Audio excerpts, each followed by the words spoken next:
Welcome to the Library of Sand. Please enjoy today's presentation of Book 15 from the Iliad by Homer. Translated into English by Samuel Butler.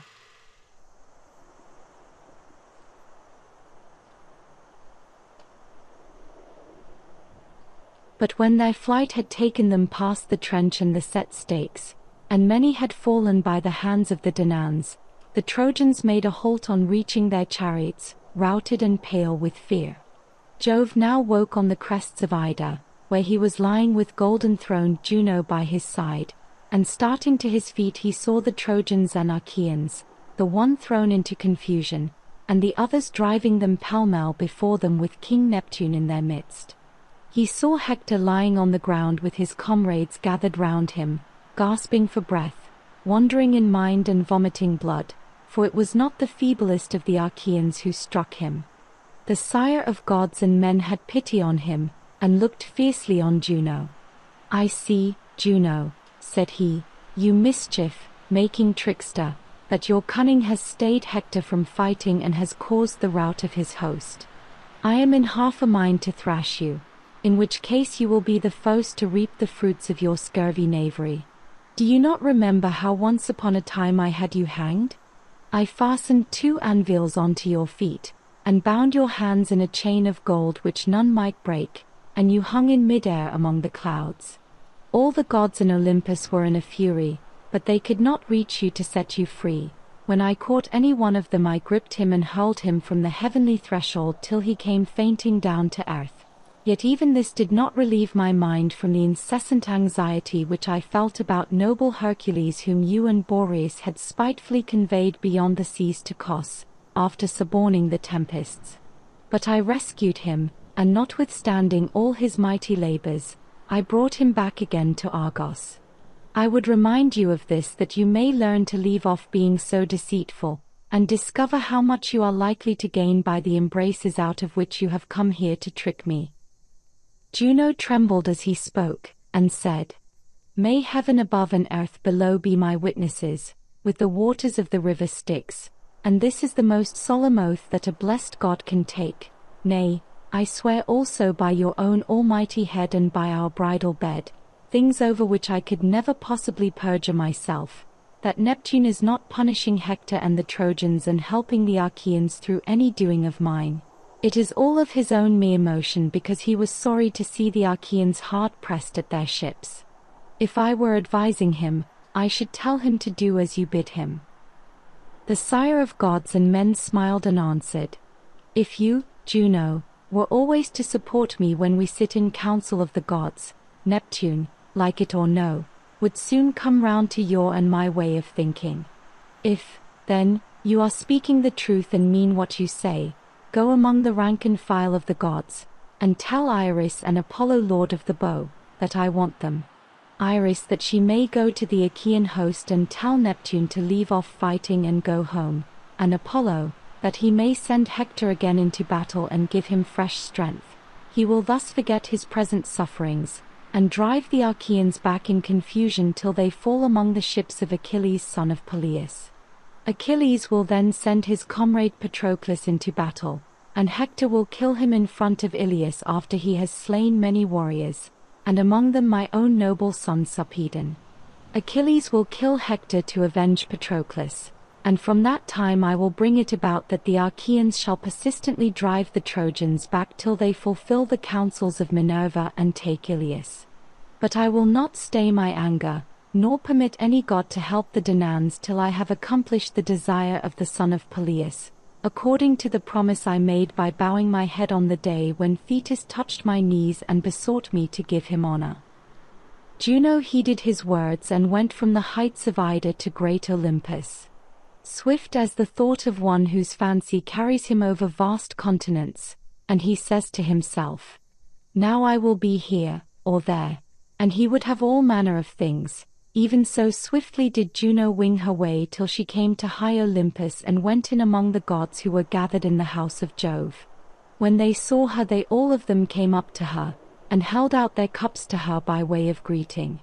She let the others be, but took the cup offered her by lovely Themis, who was first to come running up to her. "Juno," said she, "why are you here? And you seem troubled. Has your husband the son of Saturn been frightening you?" And Juno answered, "Themis, do not ask me about it.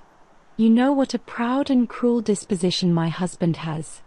Lead the gods to table, where you and all the immortals can hear the wicked designs which he has avowed. Many a one, mortal and immortal, will be angered by them, however peaceably he may be feasting now." On this Juno sat down, and the gods were troubled throughout the house of Jove. Laughter sat on her lips, but her brow was furrowed with care, and she spoke up in a rage. "Fools that we are," she cried, "to be thus madly angry with Jove.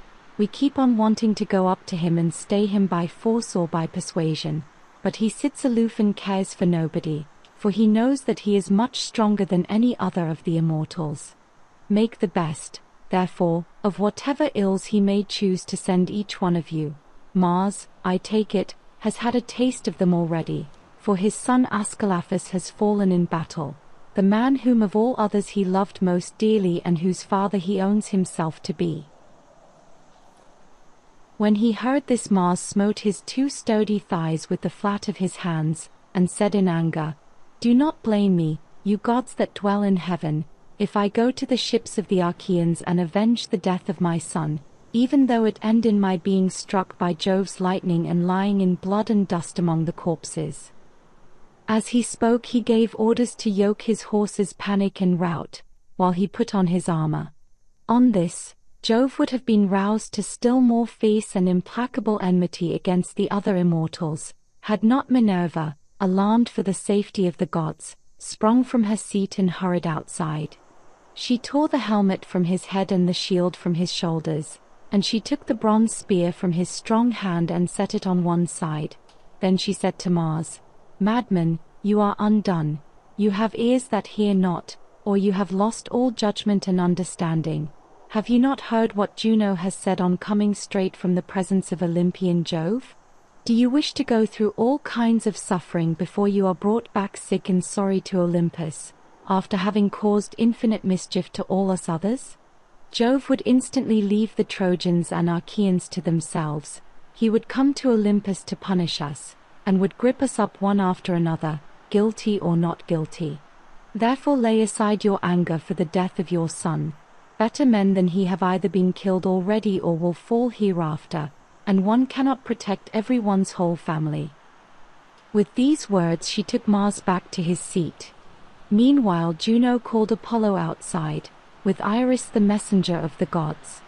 "Jove," she said to them, "desires you to go to him at once on Mount Ida. When you have seen him you are to do as he may then bid you." Thereon Juno left them and resumed her seat inside, while Iris and Apollo made all haste on their way. When they reached Menephaont and Ida, mother of wild beasts, they found Jove seated on topmost Gargarus with a fragrant cloud encircling his head as with a diadem. They stood before his presence, and he was pleased with them for having been so quick in obeying the orders his wife had given them. He spoke to Iris first. "Go," said he, "fleet Iris, tell King Neptune what I now bid you, and tell him true. Bid him leave off fighting, and either join the company of the gods, or go down into the sea. If he takes no heed and disobeys me, let him consider well whether he is strong enough to hold his own against me if I attack him. I am older and much stronger than he is, yet he is not afraid to set himself up as on a level with myself, of whom all the other gods stand in awe." Iris, fleet as the wind, obeyed him, and as the cold hail or snowflakes that fly from out the clouds before the blast of Boreas, even so did she wing her way till she came close up to the great shaker of the earth. Then she said, "I have come, O dark-haired king that holds the world in his embrace, to bring you a message from Jove. He bids you leave off fighting, and either join the company of the gods or go down into the sea. If, however, you take no heed and disobey him, he says he will come down here and fight you. He would have you keep out of his reach, for he is older and much stronger than you are, and yet you are not afraid to set yourself up as on a level with himself, of whom all the other gods stand in awe." Neptune was very angry and said, "Great heavens! Strong as Jove may be, he has said more than he can do if he has threatened violence against me, who am of like honor with himself. We were 3 brothers whom Rhea bore to Saturn, Jove, myself, and Hades who rules the world below. Heaven and earth were divided into 3 parts, and each of us was to have an equal share. When we cast lots, it fell to me to have my dwelling in the sea for evermore. Hades took the darkness of the realms under the earth, while air and sky and clouds were the portion that fell to Jove. But earth and great Olympus are the common property of all. Therefore I will not walk as Jove would have me. For all his strength, let him keep to his own 3rd share and be contented without threatening to lay hands upon me as though I were nobody. Let him keep his bragging talk for his own sons and daughters, who must perforce obey him." Iris fleet as the wind then answered, "Am I really, Neptune, to take this daring and unyielding message to Jove, or will you reconsider your answer? Sensible people are open to argument, and you know that the Achaeans always range themselves on the side of the older person." Neptune answered, "Goddess Iris, your words have been spoken in season. It is well when a messenger shows so much discretion. Nevertheless it cuts me to the very heart that any one should rebuke so angrily another who is his own peer, and of like empire with himself. Now, however, I will give way in spite of my displeasure. Furthermore let me tell you, and I mean what I say, if contrary to the desire of myself, Minerva driver of the spoil, Juno, Mercury, and King Vulcan, Jove spares steep Iliad, and will not let the Achaeans have the great triumph of sacking it, let him understand that he will incur our implacable resentment." Neptune now left the field to go down under the sea, and sorely did the Achaeans miss him. Then Jove said to Apollo, "Go, dear Phoebus, to Hector, for Neptune who holds the earth in his embrace has now gone down under the sea to avoid the severity of my displeasure. Had he not done so, those gods who are below with Saturn would have come to hear of the fight between us. It is better for both of us that he should have curbed his anger and kept out of my reach, for I should have had much trouble with him. Take, then, your tasseled aegis, and shake it furiously, so as to set the Achaean heroes in a panic. Take, moreover, brave Hector, O far darter, into your own care, and rouse him to deeds of daring, till the Achaeans are sent flying back to their ships and to the Hellespont. From that point I will think it well over, how the Achaeans may have a respite from their troubles." Apollo obeyed his father's saying, and left the crests of Ida, flying like a falcon, bane of doves and swiftest of all birds. He found Hector no longer lying upon the ground, but sitting up, for he had just come to himself again. He knew those who were about him, and the sweat and hard breathing had left him from the moment when the will of aegis-bearing Jove had revived him. Apollo stood beside him and said, "Hector, son of Priam, why are you so faint, and why are you here away from the others? Has any mishap befallen you?" Hector in a weak voice answered, "And which, kind sir, of the gods are you, who now ask me thus? Do you not know that Ajax struck me on the chest with a stone as I was killing his comrades at the ships of the Achaeans, and compelled me to leave off fighting?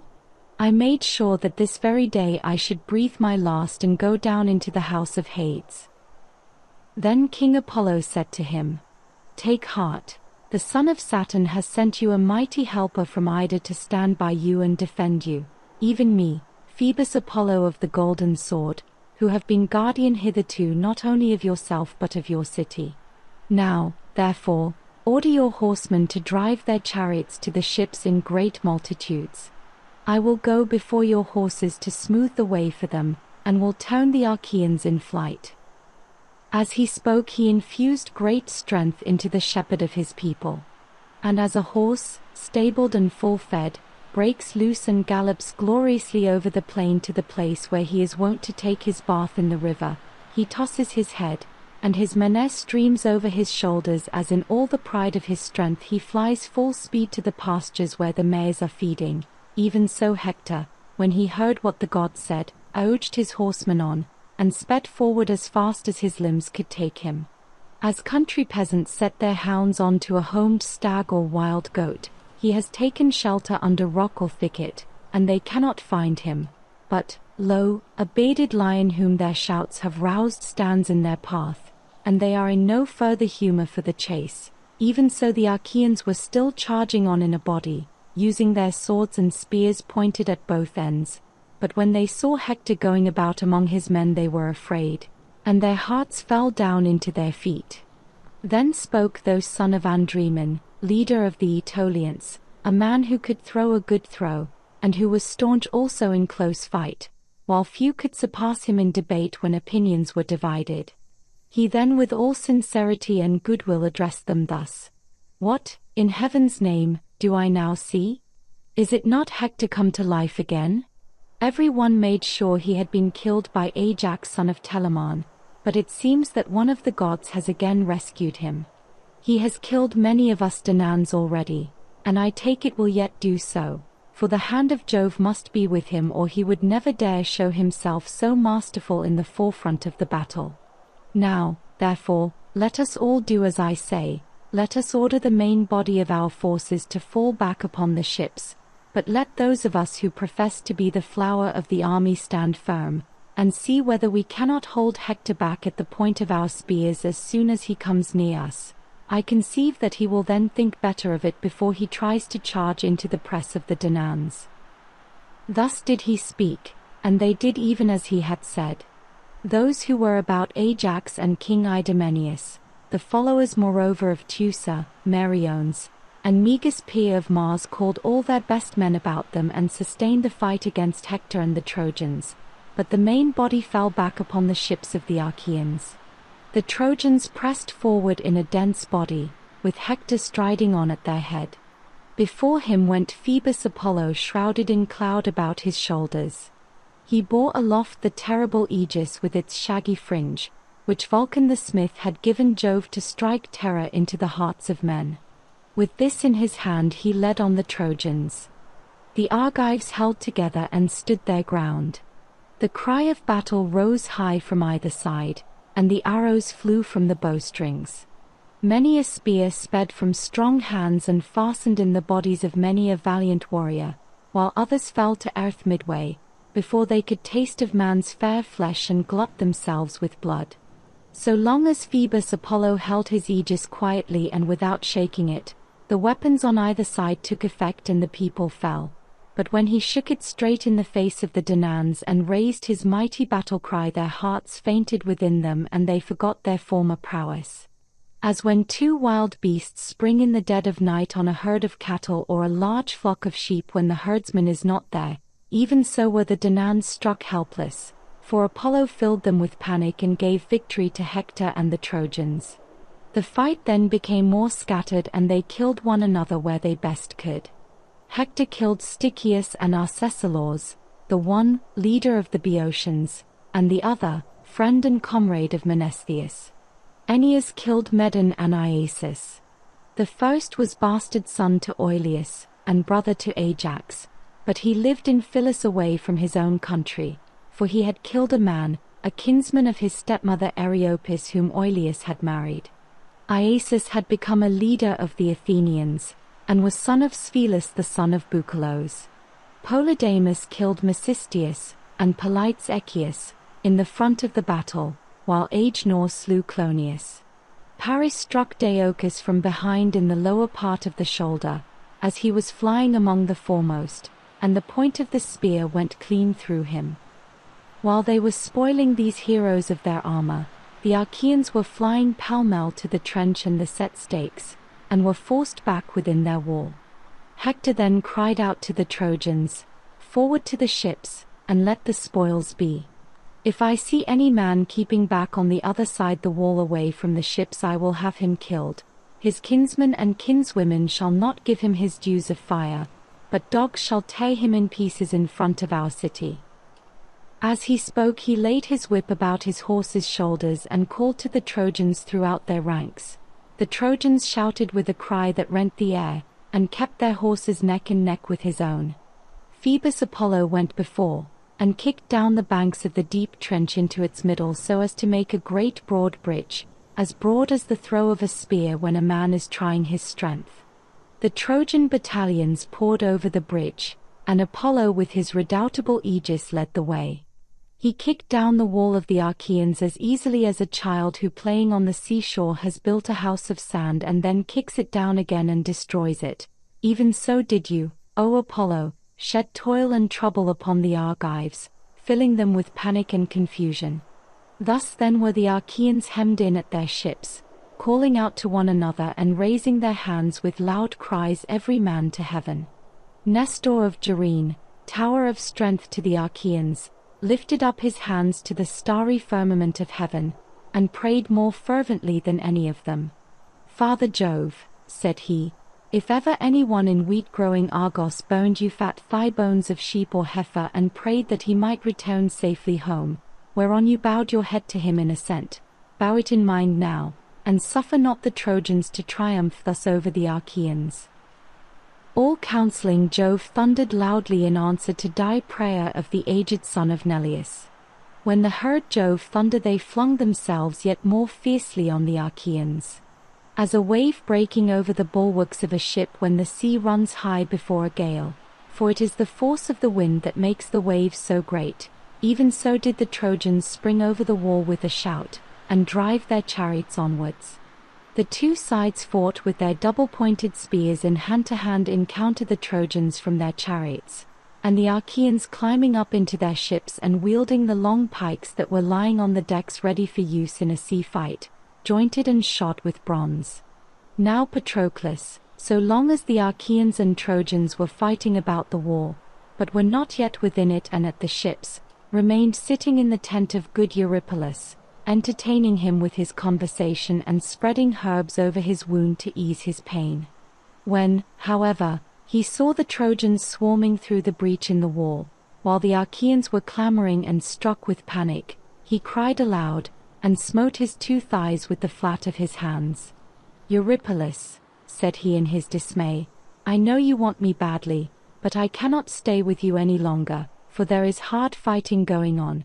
A servant shall take care of you now, for I must make all speed to Achilles, and induce him to fight if I can, who knows but with heaven's help I may persuade him. A man does well to listen to the advice of a friend. When he had thus spoken he went his way. The Achaeans stood firm and resisted the attack of the Trojans, yet though these were fewer in number, they could not drive them back from the ships, neither could the Trojans break the Achaean ranks and make their way in among the tents and ships. As a carpenter's line gives a true edge to a piece of ship's timber, in the hand of some skilled workman whom Minerva has instructed in all kinds of useful arts, even so level was the issue of the fight between the two sides, as they fought some round one and some round another. Hector made straight for Ajax, and the two fought fiercely about the same ship. Hector could not force Ajax back and fire the ship, nor yet could Ajax drive Hector from the spot to which heaven had brought him. Then Ajax struck Caeltor son of Clitius in the chest with a spear as he was bringing fire towards the ship. He fell heavily to the ground and the torch dropped from his hand.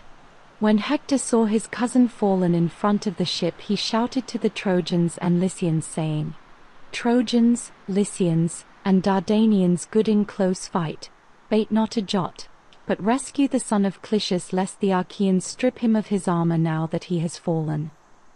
He then aimed a spear at Ajax, and missed him, but he hit Lycophron, a follower of Ajax, who came from Cythera, but was living with Ajax in Asmac as he had killed a man among the Cytherians. Hector's spear struck him on the head below the ear, and he fell headlong from the ship's prow onto the ground with no life left in him. Ajax shook with rage and said to his brother, Teucer, my good fellow, our trusty comrade the son of Master has fallen. He came to live with us from Cythera and whom we honored as much as our own parents. Hector has just killed him. Fetch your deadly arrows at once and the bow which Phoebus Apollo gave you.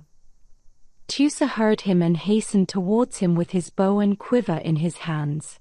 Forthwith he showered his arrows on the Trojans, and hit Cleitus the son of Pisenor, comrade of Polydamas the noble son of Panthous, with the reins in his hands as he was attending to his horses.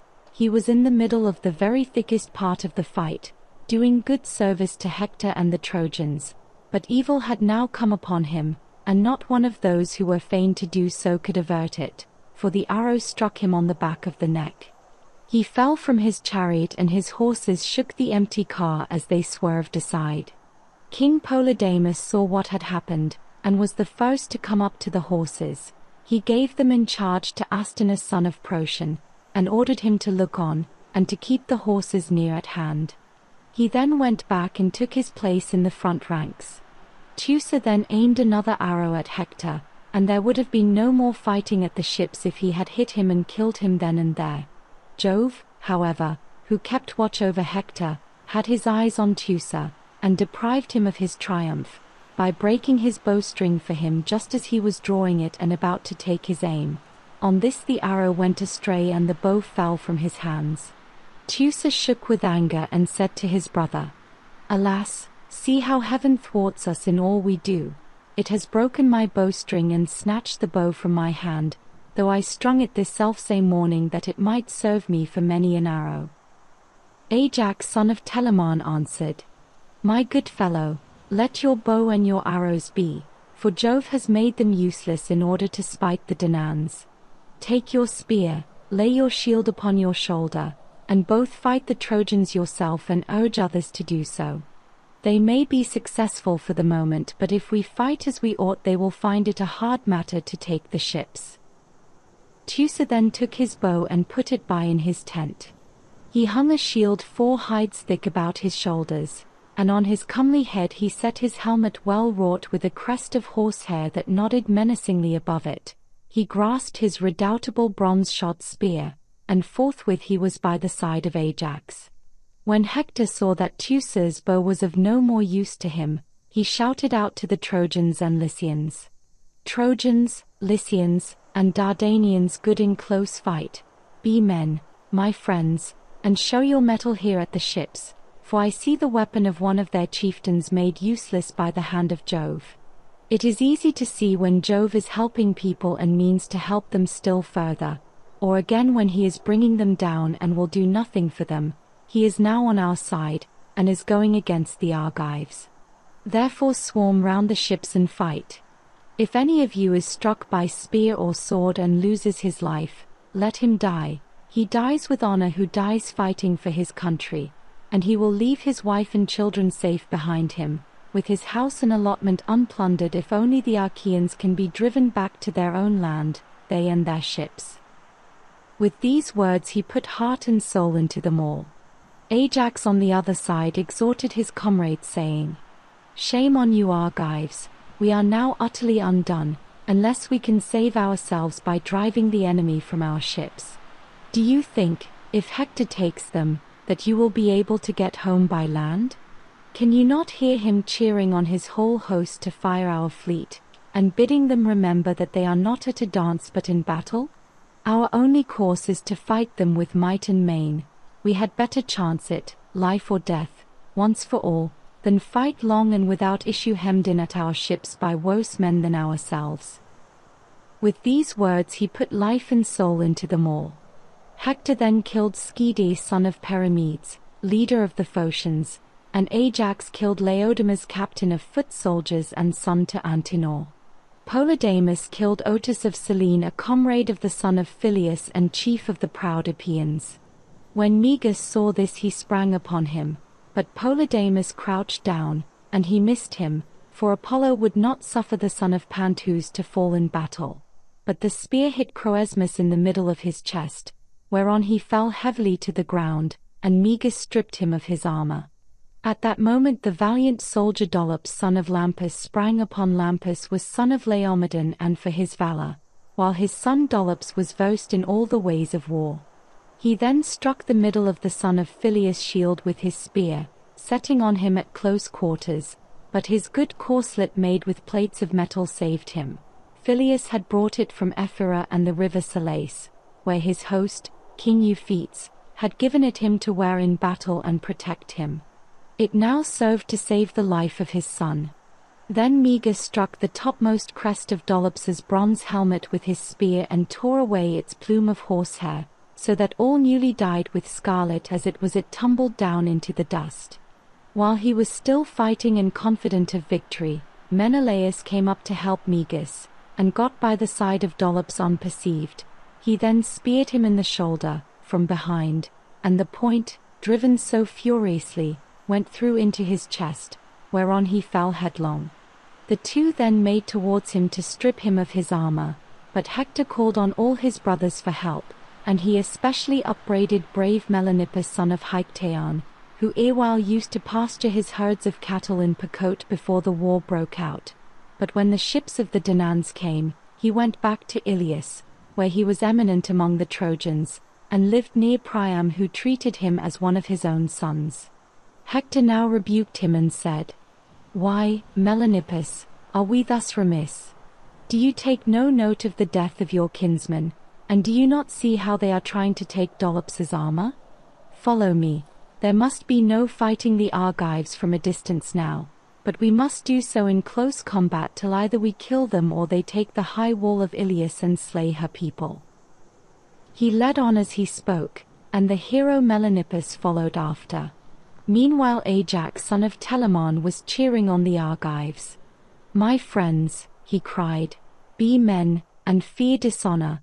Quit yourselves in battle so as to win respect from one another. Men who respect each other's good opinion are less likely to be killed than those who do not, but in flight there is neither gain nor glory." Thus did he exhort men who were already bent upon driving back the Trojans. They laid his words to heart and hedged the ships as with a wall of bronze, while Jove urged on the Trojans. Menelaus of the loud battle cry urged Antilochus on. "Antilochus," said he, "you are young and there is none of the Achaeans more fleet of foot or more valiant than you are. See if you cannot spring upon some Trojan and kill him." He hurried away when he had thus spurred Antilochus, who at once darted out from the front ranks and aimed a spear, after looking carefully round him. The Trojans fell back as he threw, and the dart did not speed from his hand without effect, for it struck Melanippus the proud son of Hictaeon in the breast by the nipple as he was coming forward, and his armor rang rattling round him as he fell heavily to the ground. Antilochus sprang upon him as a dog springs on a fawn which a hunter has hit as it was breaking away from its covert, and killed it. Even so, O Melanippus, did stalwart Antilochus spring upon you to strip you of your armor. But noble Hector marked him, and came running up to him through the thick of the battle. Antilochus, brave soldier though he was, would not stay to face him, but fled like some savage creature which knows it has done wrong, and flies, when it has killed a dog or a man who is herding his cattle, before a body of men can be gathered to attack it. Even so did the son of Nestor fly, and the Trojans and Hector with a cry that rent the air showered their weapons after him, nor did he turn round and stay his flight till he had reached his comrades. The Trojans, fierce as lions, were still rushing on towards the ships in fulfillment of the behests of Jove, who kept spurring them on to new deeds of daring, while he deadened the courage of the Argives and defeated them by encouraging the Trojans. For he meant giving glory to Hector son of Priam, and letting him throw fire upon the ships, till he had fulfilled the unrighteous prayer that Thetis had made him. Jove, therefore, bided his time till he should see the glare of a blazing ship. From that hour he was about so to order that the Trojans should be driven back from the ships and to vouchsafe glory to the Achaeans. With this purpose he inspired Hector son of Priam, who was cager enough already, to assail the ships. His fury was as that of Mars, or as when a fire is raging in the glades of some dense forest upon the mountains. He foamed at the mouth, his eyes glared under his terrible eyebrows, and his helmet quivered on his temples by reason of the fury with which he fought. Jove from heaven was with him, and though he was but one against many, vouchsafed him victory and glory, for he was doomed to an early death, and already Pallas Minerva was hurrying on the hour of his destruction at the hands of the son of Peleus. Now, however, he kept trying to break the ranks of the enemy wherever he could see them thickest, and in the goodliest armor, But do what he might, he could not break through them, for they stood as a tower foursquare, or as some high cliff rising from the grey sea that braves the anger of the gale, and of the waves that thunder up against it. He fell upon them like flames of fire from every quarter. As when a wave, raised mountain high by wind and storm, breaks over a ship and covers it deep in foam, the fierce winds roar against the mast, the hearts of the sailors fail them for fear, and they are saved but by a very little from destruction, even so were the hearts of the Achaeans fainting within them. Or as a savage lion attacking a herd of cows while they are feeding by thousands in the low-lying meadows by some wide-watered shore, the herdsman is at his wit's end how to protect his herd and keeps going about now in the van and now in the rear of his cattle, while the lion springs into the thick of them and fastens on a cow so that they all tremble for fear. Even so were the Achaeans utterly panic-stricken by Hector and Father Jove. Nevertheless Hector only killed Periphetes of Mycenae. He was son of Copreus, who was wont to take the orders of King Eurystheus to mighty Hercules. But the son was a far better man than the father in every way. He was fleet of foot, a valiant warrior, and in understanding ranked among the foremost men of Mycenae. He it was who then afforded Hector a triumph, for as he was turning back he stumbled against the rim of his shield which reached his feet, and served to keep the javelins off him. He tripped against this and fell face upward, his helmet ringing loudly about his head as he did so. Hector saw him fall and ran up to him. He then thrust a spear into his chest, and killed him close to his own comrades. These, for all their sorrow, could not help him, for they were themselves terribly afraid of Hector. They had now reached the ships, and the prows of those that had been drawn up first were on every side of them, but the Trojans came pouring after them. The Argives were driven back from the first row of ships, but they made a stand by their tents without being broken up and scattered. Shame and fear restrained them. They kept shouting incessantly to one another, and Nestor of Gerene, tower of strength to the Achaeans, was loudest in imploring every man by his parents, and beseeching him to stand firm. "Be men, my friends," he cried, "and respect one another's good opinion. Think, all of you, on your children, your wives, your property, and your parents, whether these be alive or dead. On their behalf, though they are not here, I implore you to stand firm, and not to turn in flight." With these words he put heart and soul into them all. Minerva lifted the thick veil of darkness from their eyes, and much light fell upon them, alike on the side of the ships and on that where the fight was raging. They could see Hector and all his men, both those in the rear who were taking no part in the battle, and those who were fighting by the ships. Ajax could not bring himself to retreat along with the rest, but strode from deck to deck with a great sea pike in his hands 12 cubits long and jointed with rings. As a man skilled in feats of horsemanship couples 4 horses together and comes tearing full speed along the public way from the country into some large town, many both men and women marvel as they see him, for he keeps all the time changing his horse, springing from one to another without ever missing his feet while the horses are at a gallop. Even so did Ajax go striding from one ship's deck to another, and his voice went up into the heavens. He kept on shouting his orders to the Danaans and exhorting them to defend their ships and tents. Neither did Hector remain within the main body of the Trojan warriors, but as a dun eagle swoops down upon a flock of wildfowl feeding near a river geese, it may be, or cranes, or long-necked swans, even so did Hector make straight for a dark-prowed ship, rushing right towards it. For Jove with his mighty hand impelled him forward, and roused his people to follow him. And now the battle again raged furiously at the ships. You would have thought the men were coming on fresh and unwearied, so fiercely did they fight. And this was the mind in which they were. The Achaeans did not believe they should escape destruction, but thought themselves doomed, while there was not a Trojan but his heart beat high with the hope of firing the ships and putting the Achaean heroes to the sword. Thus were the two sides minded. Then Hector seized the stone of the good ship that had brought Protesilaus to Troy, but never bore him back to his native land. Round this ship there raged a close hand-to-hand fight between Danaans and Trojans. They did not fight at a distance with bows and javelins, but with one mind hacked at one another in close combat with their mighty swords and spears pointed at both ends. They fought moreover with keen battle-axes and with hatchets. Many a good stout blade hilt and scabbarded with iron fell from hand or shoulder as they fought, and the earth ran red with blood.